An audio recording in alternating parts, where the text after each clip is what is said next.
In the ruins of Europe, where sirens screamed louder than prayers, survival didn't come from running. It came from disappearing, not into forests, not into hills, but beneath the very ground the enemy thought they had been destroyed. World War II soldiers, cornered, surrounded, and outgunned, built shelters so invisible even aerial bombers couldn't find them. Using earth, timber, scorched metal, and mud-soaked cloth, they engineered hideouts that didn't just protect from blasts, they erased their presence entirely. Some bunkers were dug beneath barns, their entryways hidden under feeding troughs. Others were disguised as collapsed rubble, with smoke funnels that mimicked shattered chimneys. These weren't military blueprints, they were raw desperation carved into the soil.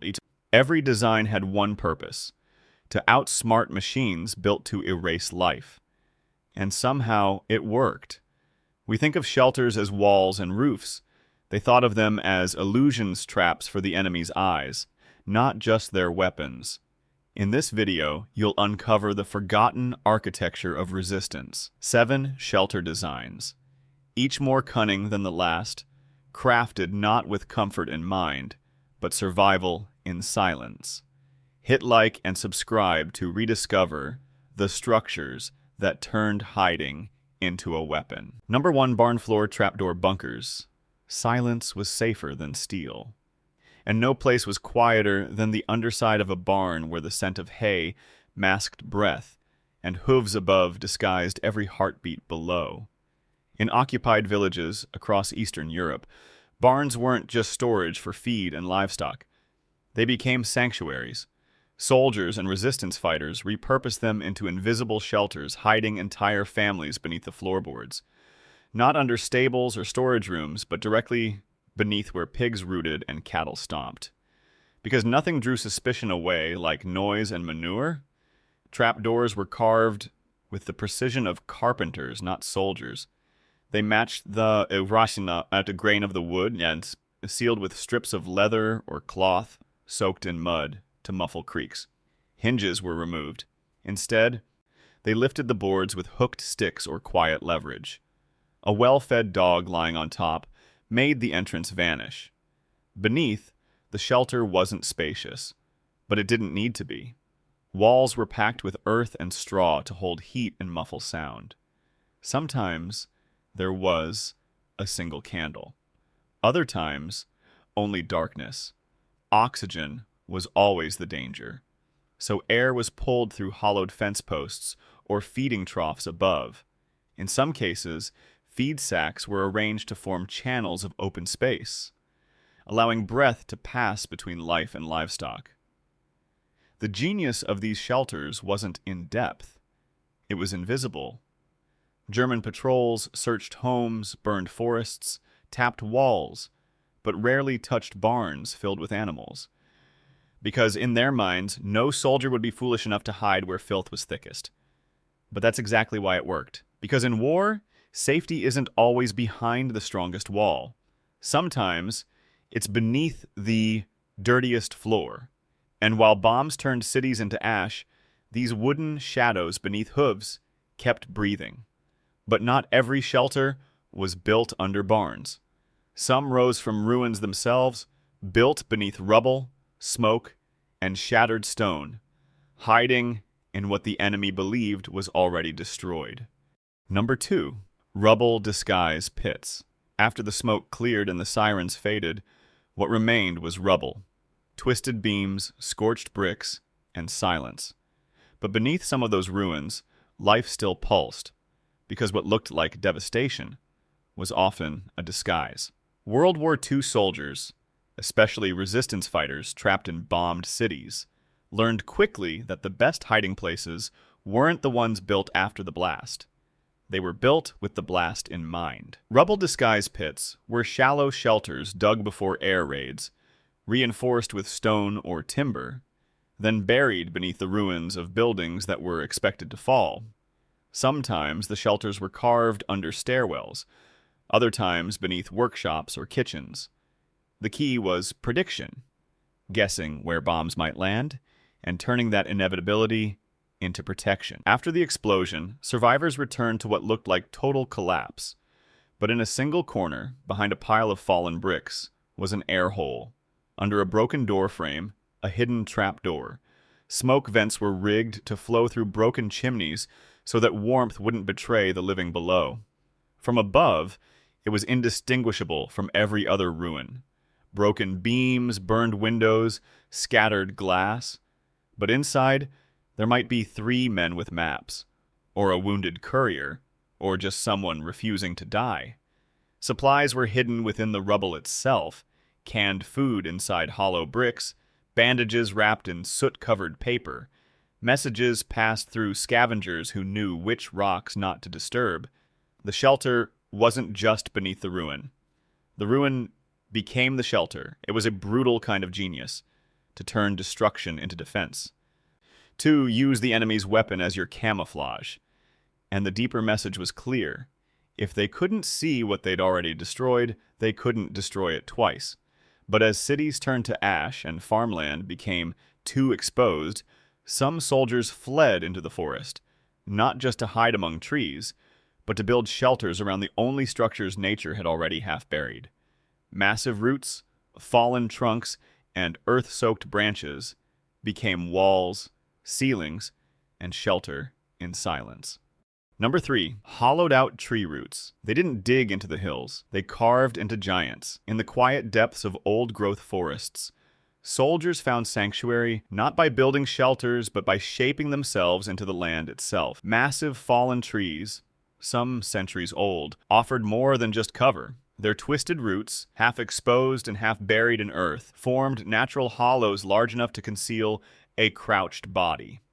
For those who had the patience and the fear, these roots became the ribs of a second life. The process began with observation. Not every tree worked. It had to be rotten enough to carve, but strong enough to hold. Once chosen, the soldier would dig beneath the roots, clearing out soft dirt, widening the natural cavity inch by inch with broken tools or bare hands. Moss was peeled away and laid aside, ready to be replaced. Inside, the floor was lined with leaves and bark. The ceiling was reinforced with scavenged branches. If water dripped through, they let it. Moisture helped keep the outside scent natural. Just forest, not sweat, not man. Entries were always disguised. Bark panels were wedged over the hole, bound with vines or mud. From a few paces away, it looked like part of the trunk. Even trained scouts could pass by without seeing it. No fires, no sound, just breath and stillness. These hideouts weren't for planning, they were for disappearing. Some shelters lasted days. Others became semi-permanent homes, passed down between resistance fighters who marked the bark with symbols only they understood.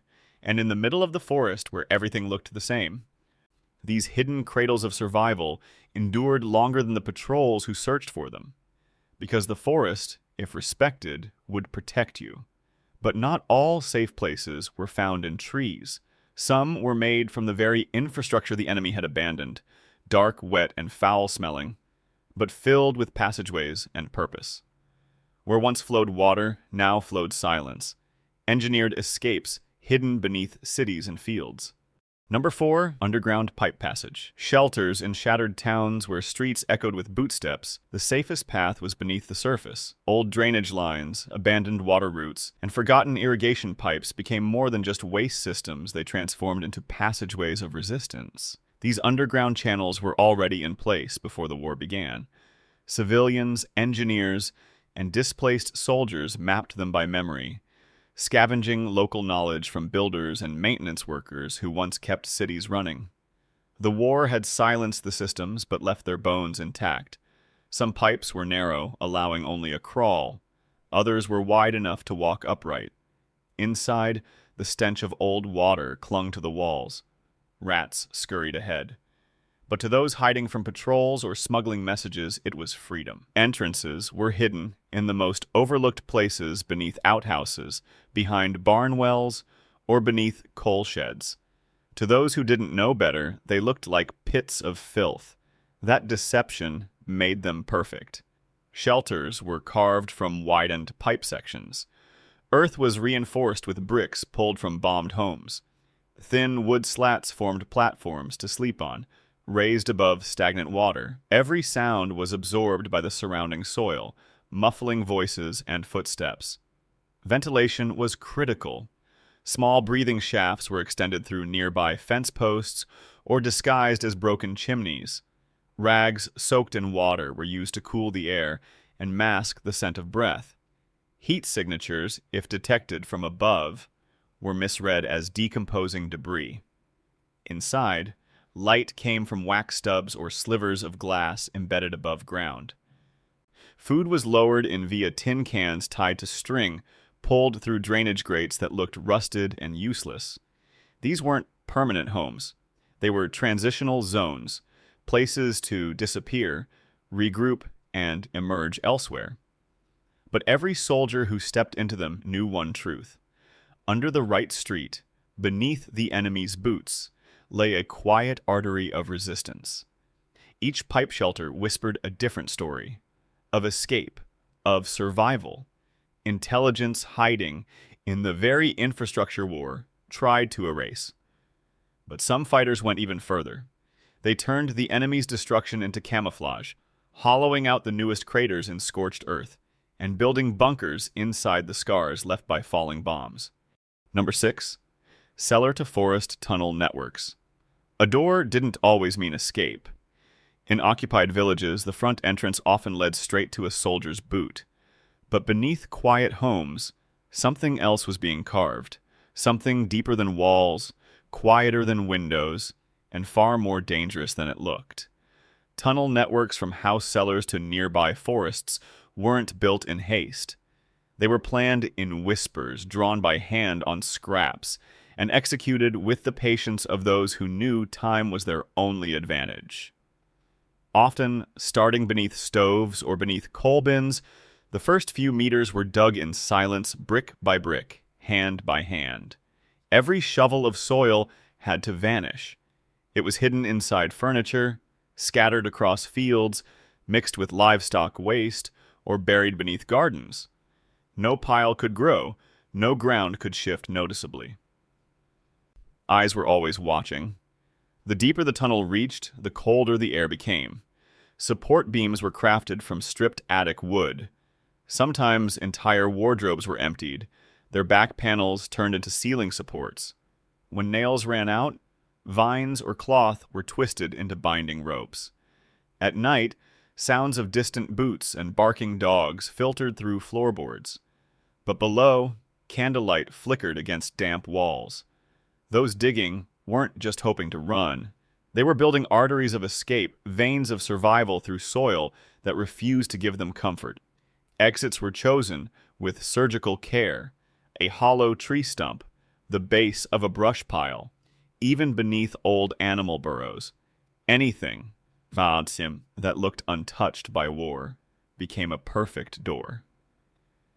And the moment danger hit the village, a whistle blew, a knock that lasted too long, a scream that echoed too sharp. Families vanished in minutes, melting into the earth. Not all tunnels were used. Some were sealed before they ever saw footsteps. Others collapsed mid-construction. But the ones that held, those became lifelines. And beyond the escape itself, these networks became something greater. Messages passed through them. Maps changed hands. Wounded fighters crawled to safety beneath roots and leaves, all because someone had thought 10 steps ahead, in the dark, with blistered hands. Not every tunnel led to freedom, but every inch carved bought time. And in war, time is what separates silence from a second chance. But there were those who refused to run, who stayed rooted in the places no one dared to search, in ground that was sacred, guarded by tradition and fear.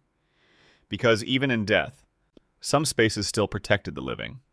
Number 7. Graveyard decoy shelters. Buried beneath headstones and thick grass, silent vaults hid more than memory. They hid life. Graveyards held a peculiar power in occupied lands. Out of respect or superstition, soldiers rarely exhumed coffins.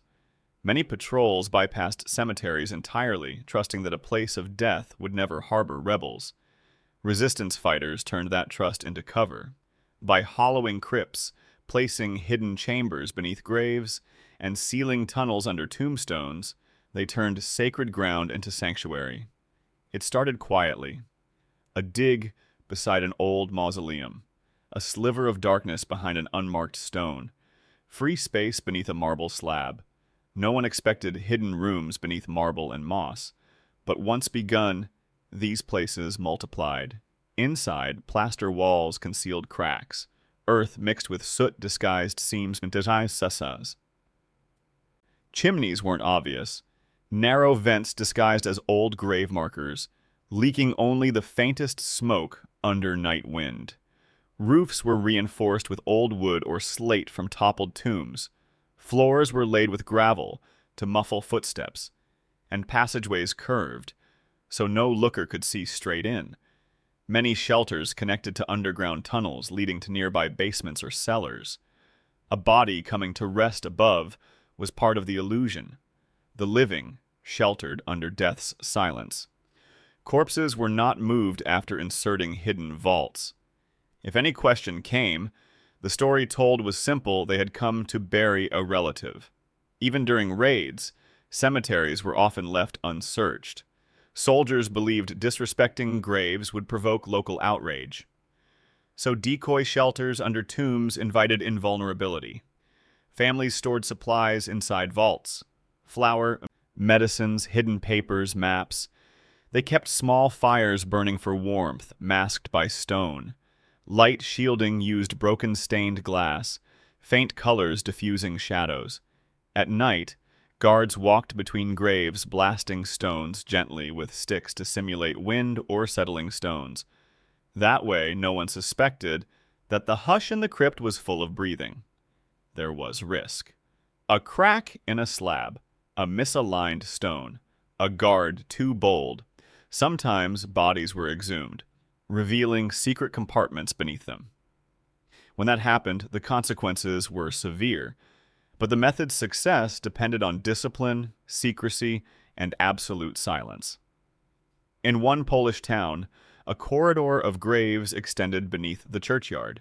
It is linked to shelters and basements of nearby houses. During a massive raid, families slipped underground under moonless skies, emerging beyond the perimeter hours later. These were not shelters for comfort. They were desperate sanctuaries woven into morning itself, and their genius lay in hiding in what no one dared disturb. But even that trick had limits. As occupation tightened and fear spread, even cemeteries became watched.